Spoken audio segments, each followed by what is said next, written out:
শ্রী গৌরাঙ্গ পার্ষদের অন্যতম শ্রীমন মহাপ্রভুর পার্ষদের অন্যতম মুরারিগুপ্তের কথা আজকে একটু জানব। শ্রী মুরারিগুপ্ত তার জন্ম শ্রীহট্টে এবং বৈদ্য বংশে।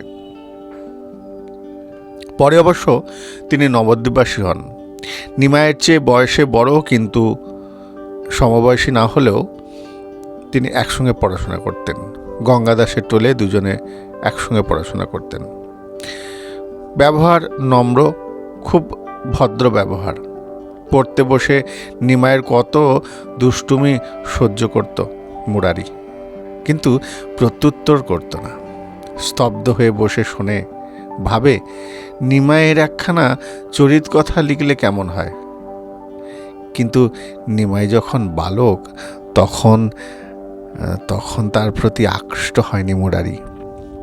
সে তখন জ্ঞানমার্গের পথিক, অদ্বৈতবাদী। তার মন্ত্র তখন নাহম নয়, তার মন্ত্র তখন সোয়াহম। আমি কেউ নয়, আমি সেই।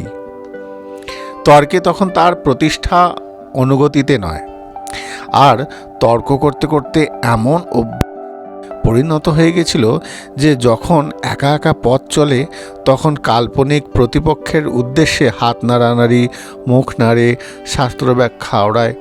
এটা তার একটা স্বভাবচিত হয়ে গেছিল। পথের মধ্যে হঠাৎ সেদিন পিছন থেকে কে যেন হাসে। মুরারি তাকিয়ে দেখল নিমাই।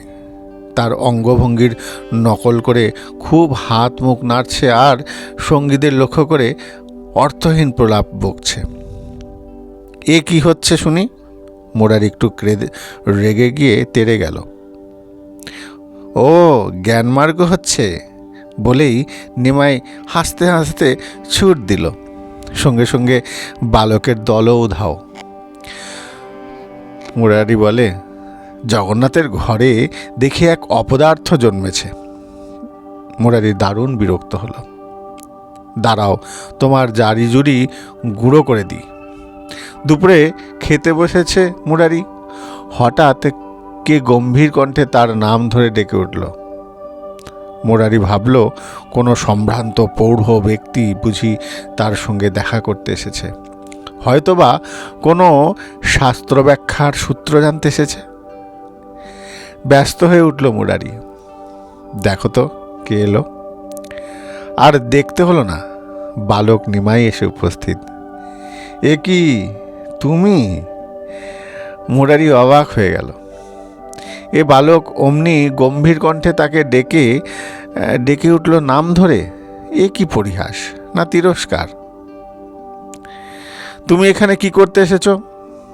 তবু একবার গর্জে উঠল মুরারি। কি করতে এসেছি? তোমার ভোজনের অন্ন নষ্ট করে দিতে এসেছি, মহাপ্রভু গৌরসুন্দর বললেন। দেখি কোন ব্রহ্ম তোমাকে রক্ষা করে। বলে চোখের পলকে ভোজনের থালা অশুচি করে দিয়ে ছুটে দিল নিমাই। মুরারি বলল, ধর ধর ধর। কেউ নিমাইকে ধরতে পারল না। দূর থেকে বালক পুরুষ স্বরে বললে, ও সব হাত নাড়া, মাথা নাড়া, নাড়ানাড়ি ছাড়ো। জ্ঞানকাণ্ড ফেলে দাও, ছেড়ে দাও কটুতর্ক। জীবে আর ব্রহ্মে ভেদ করো। ধরো ভক্তির পথ, অনুগতির পথ। মাথায় হাত দিয়ে বসে পড়ল মুরারি। তাকে ভাবনায় ধরল।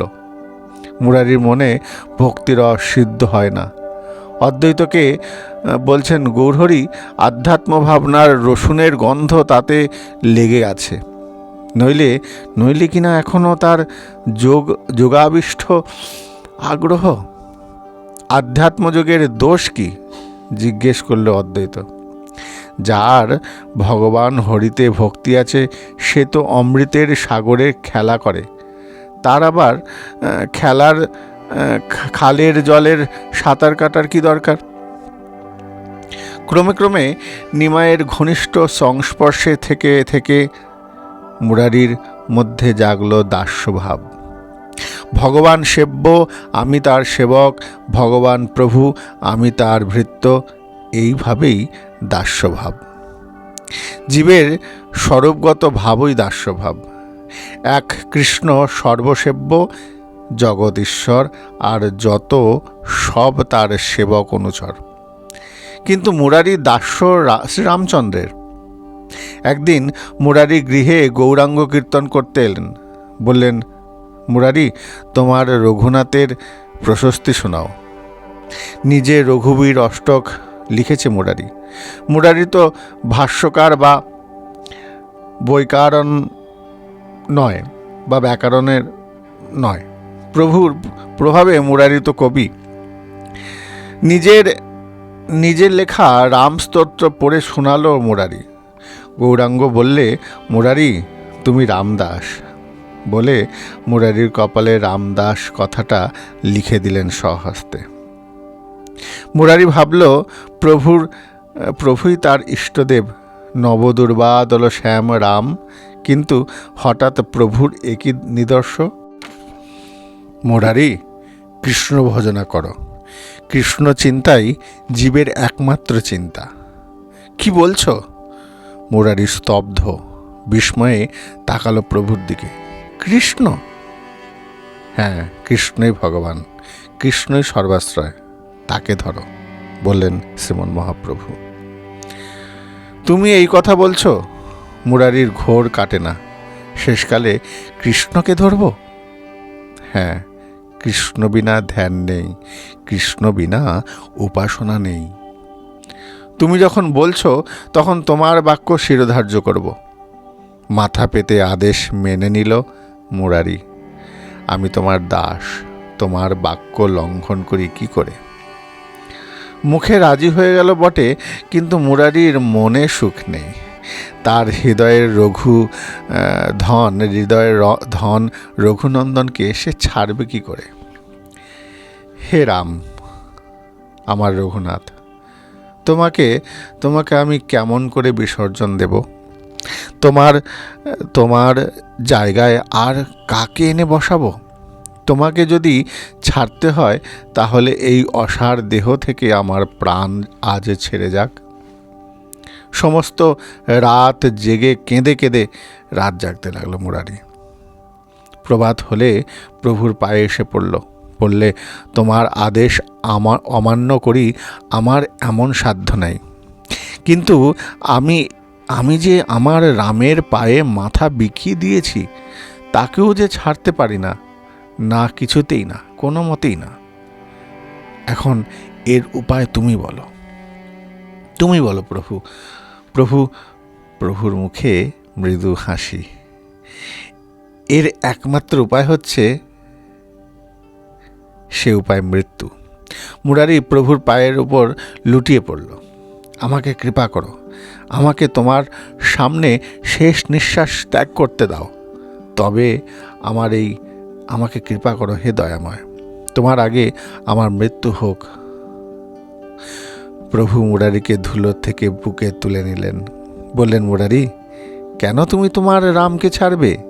তোমার ভাবনিষ্ঠ পরীক্ষা করবার জন্যই তো এই কৃষ্ণ ভজনের প্রস্তাব দিয়েছিলাম। তুমি যে আমার কথাতেই তোমার রামকে ছেড়ে দাওনি, তোমার এই ভজন দৃঢ়তাকে প্রশংসা করি। রামই তোমার শ্যামমূর্তি। এরপর মুরারি আর ফিরল না, গৌরাঙ্গের পায়ে সর্বস্ব বিলিয়ে দিল। প্রভু, আমাকে তোমার চরণ থেকে ছাড়িয়ে দিলেও আমি যেন তোমার চরণ না ছাড়ি। আমাকে দাও সেই সেবা শক্তি।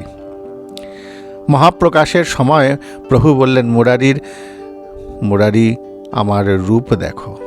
মুরারি দেখল বিরাসনে রামচন্দ্র বসে আছেন।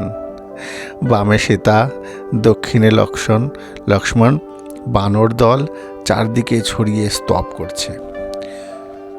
মূর্ছিত হয়ে পড়ে গেল মুরারি। প্রভু বললেন, মুরারি, তুমি বর চাও।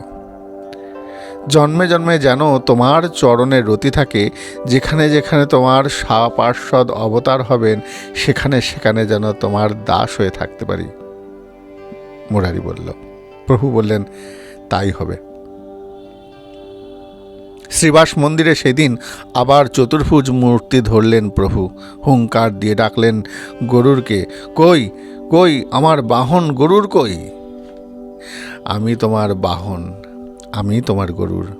মুরারি ছুটে এলো, দুই হাতে ধরে প্রবল শক্তিতে প্রভুকে কাঁধে তুলে নিল। সমস্ত সমস্ত অঙ্গন ঘুরে বেড়ালো পাক দিয়ে। আর কিছু নয়, শুধু দাস্য শক্তিতেই তোমাকে বয়ে নিয়ে বেড়াবো। সমস্ত জীবন তুমি আমার দাস্যের উপর, দৈন্যের উপর আরোহণ করে থাকবে। ধনকুল প্রতিষ্ঠা কৃষ্ণ নাহি পাই, কেবল ভক্তির বশ চৈতন্য গোসাই। বাড়ি ফিরে মুরারি খেতে বসেছে, স্ত্রী খেতে দিয়েছে। স্ত্রী থালায় অন্ন পরিবেশন করলো স্বামীকে, কিন্তু মুরারির একই আচরণ।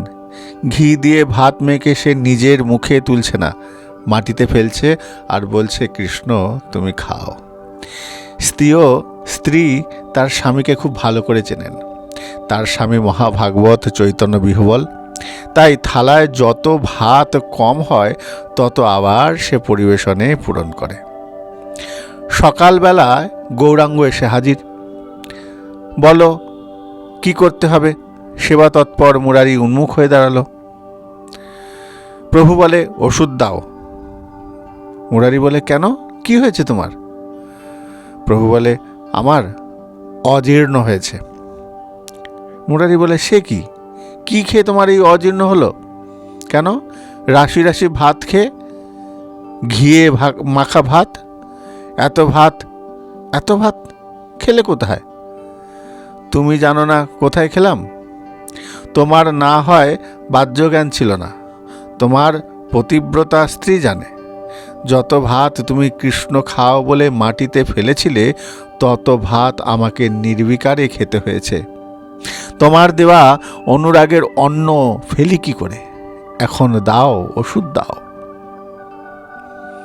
মুরারি বলে, কি ওষুধে তোমার এই অজীর্ণ সারবে? শুধু জলে, ভক্তিরসে। কই তোমার জলের কলসি কোথায়? প্রভু কলসির জল সব খেয়ে নিলেন। বললেন, তোমার কলসি ভক্তিরসে ভরা, সেই ভক্তি একমাত্র ঔষধ। যার অন্নে অজীর্ণ, তার জলেই আবার মহা ঔষধ। অন্ন আর জল দুই তো ভক্তিতে সুস্বাদু, ভক্তিতে সুশীতল। না বুঝি কৃষ্ণের লীলা কখন কি করে। এই গড়ে তুলছে, আবার এই ভেঙে দিচ্ছে। এই ভরতে ভরতে শূন্য করে দিচ্ছে, আবার সর্বশূন্য উদ্বেল করে তুলছে। যে সীতার জন্যে রাবণকে সব অংশে মারছে, সেই সীতাকেই আবার ফিরে পেয়ে পাঠাচ্ছে বনবাসে। কখন তার আবির্ভাব হবে, কখন বা তিরোভাব, কেউ বলতে পারে না। আমাদের প্রভুই বা কবে অন্তর্ধান করবেন, কে বলবে? কিন্তু প্রভুর অন্তর্ধানের পরেও বেঁচে থাকব এ অসহ্য। তার জীবদ্দশায় আমার মৃত্যু ঘটুক। মুরারি একটা ধারালো কাটারি তৈরি করলো, ঘরের মধ্যে রেখে দিল লুকিয়ে। মুরারি মনে মনে ভাবল, রাত হলেই গলায় বসাবো। রাত হতে পারল না, তার আগেই সর্বভূত হৃদয় বিশ্বম্ভর মুরারির দরজায় এসে দাঁড়ালেন। মুরারি, আমার একটা কথা রাখবে? মুরারি বলে, সে আবার একটা কথা কেন, নিশ্চয়ই রাখবো। আমার শরীর কেন, শুধু তোমার জন্যে। কি বলছো বলো, পরীক্ষা করে দেখো। আচ্ছা, তাহলে তোমার ওই কাটারিখানা দাও। মহাপ্রভু বললেন, গৌরাঙ্গ মহাপ্রভু। কাটারি? মুরারি যেন আকাশ থেকে পড়ল। আত্মহত্যা করবার জন্যে যে কাটারিখানা গড়িয়ে এনেছি সাইখানা থেকে, এসব বাজে কথা তোমাকে কে বলল? মুরারি চাইল পাশ কাটাতে। এমন কথা নেই যা আমি জানি না। কে তোমাকে গড়িয়ে দিয়েছে তাও বলতে পারি। কাটারিখানা কোথায় লুকিয়ে রেখেছ তাও আমার কিন্তু জানা। প্রভু বললেন, বলে প্রভু নিজেই বাড়ির মধ্যে ঢুকলেন। কোথায় কোন অভ্যন্তরে লুকিয়ে রেখেছিলে বার করে নিয়ে এলেন। এটা সেই কাটারি, তাই না? কিন্তু গুপ্ত, এ তোমার কেমনতর ব্যবহার? এ বুদ্ধি তুমি কার কাছে শিখলে? তুমি চলে গেলে আমি কার সঙ্গে খেলব? মুরারি কাঁদতে লাগলো। গুপ্ত, আমাকে একটা ভিক্ষে দাও। কি দেব? আমার কি আছে দেবার? এই মৃত বুদ্ধি ভিক্ষে দাও। এই যে তোমার মৃত্যু বরণ করার যে বুদ্ধিটা, এই বুদ্ধিটা আমায় ভিক্ষা দাও। প্রভু বললেন, যেন আর কোনোদিন তোমার এই মৃত্যুতে না মতি হয়। শুধু মন নয়, দেহ বিকিয়ে দাও আমাকে, তাই দেব। বাঁচব তোমার জন্যে। যতদিন বাঁচব ততদিন তোমার নাম গান করব। তোমার নাম গান করবার জন্যই টিকিয়ে রাখবো এই দেহটাকে, এই শরীরটাকে। প্রভুকে দর্শন করতে নীলাচলে গেলেন মুরারি, কিন্তু নরেন্দ্র সরোবরে পর্যন্ত গিয়ে আর এগোলো না, বসে পড়ল। তার সঙ্গী ভক্তবৃন্দ বললে, কি হলো, বসে পড়লে কেন? আপনাদের দফায় এত দূরে এসেছি, আমি আর যেতে পারছি না। আমি দীন, দুঃখী, মহাপাপী। জগন্নাথ দর্শনে আমার সাহস নেই। আপনারা যান। আমার কথা প্রভুকে গিয়ে বলুন। কি কথা? আমার অক্ষমতার কথা। প্রভুরই আদেশে সর্বাগ্রে জগন্নাথ দর্শন করবে, পরে আর সমস্ত। সেই অনুসারে জগন্নাথ দর্শন সেরে ভক্তদ্বয় প্রভুর কাছে উপস্থিত হলেন। প্রভু কাতর কণ্ঠে প্রশ্ন করলেন, আমার মুরারি কই? মুরারি কই? সে নরেন্দ্র সরোবরে পড়ে বসে আছে। নরেন্দ্র সরোবরের পাড়ে বসে আছে। তাকে আমার কাছে নিয়ে এসো। বলো আমি তাকে ডেকেছি। নরেন্দ্র সরোবরের পাড়ে মুরারির কাছে খবর পৌঁছালো, তাড়াতাড়ি এসো, তাড়াতাড়ি করো, প্রভু তোমাকে ডেকেছেন, তোমাকে তার দরকার। নয়ন জলে ভাসতে ভাসতে তৃণগুচ্ছ মুখে নিয়ে মুরারি গৌরচন্দ্রের পায়ের কাছে এসে দাঁড়ালো। পরনে কাপড়ের অর্ধাঞ্চল গলায় জড়িয়ে তন্ময় হয়ে দেখতে লাগলো প্রভুকে। মুরারির আগে গৌরাঙ্গ দর্শন, পরে জগন্নাথ দর্শন। প্রভু তাকে বুকে তুলে নেবার জন্য বাহু বাড়ালেন। মুরারি বললেন, আমি অধম পামর, আমার পাপ দেহ তোমার স্পর্শযোগ্য নয়। প্রভু বললেন, মুরারি দৈন্য ছাড়ো। তোমার দৈন্য দেখলে আমার বুক বিদীর্ণ হয়ে যায়। নিজেই তাকে বুকে জড়িয়ে ধরলেন, গায়ের ধুলো ঝেড়ে দিলেন নিজে হাতে। মুরারি গৌরাঙ্গের আদি চরিতকার। তার কর্চার নাম শ্রী চৈতন্য চরিত। সেখানে নবদ্বীপ লীলার প্রত্যক্ষ বর্ণন। হে চৈতন্যচন্দ্র, তোমার পাদ পদ্ম দর্শন করেও যারা তোমাতে পরমেশ বুদ্ধি করে না, তারা তোমার বৈভব মায়ায় বিমোহিত। মুরারির প্রতি সর্ব বৈষ্ণবের প্রীত, সর্বভূতে কৃপালুতা মুরারির চরিত। যেতে স্থানে মুরারির যদি সঙ্গ হয়, সেই স্থানে সর্বতীর্থ শ্রীবৈকুণ্ঠময়। জয় নিতাই। আজকে আমরা শ্রী মুরারি গুপ্তের কথা শ্রবণ করলাম। এরপরে আমরা আরও গৌর পার্শ্বদের চরিত্র আমরা আস্তে আস্তে শ্রবণ করব। আপনাদের যদি বিষয় প্রসঙ্গটি ভালো লাগে, গৌর পার্শ্বদের চরিত্র ভালো লাগে, আমাদের এই বিষয়টিকে আমাদের সঙ্গে থাকুন এবং অবশ্যই কমেন্ট করবেন কেমন লাগলো, অবশ্যই জানাবেন। জয় নিতাই, জয় গৌর।